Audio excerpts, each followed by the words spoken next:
Okay, sample sa paggawa ng isometric layout. Okay, this is your 2D floor plan, ground floor waterline, second floor, and third floor. For example, natapos mo na siyang i-layout. Going perspective, I mean, naka-ano ka na, naka-ISO. Okay, yan. Tapos ko na siya. Pinagpatong-patong ko na yung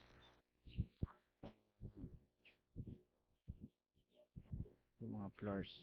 Okay, this is 3D.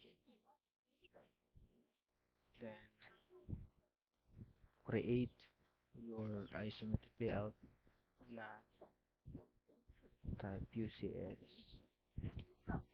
Then, B, para yung view mo ay nakatap. Then, copy mo yung isometric layout. Control C.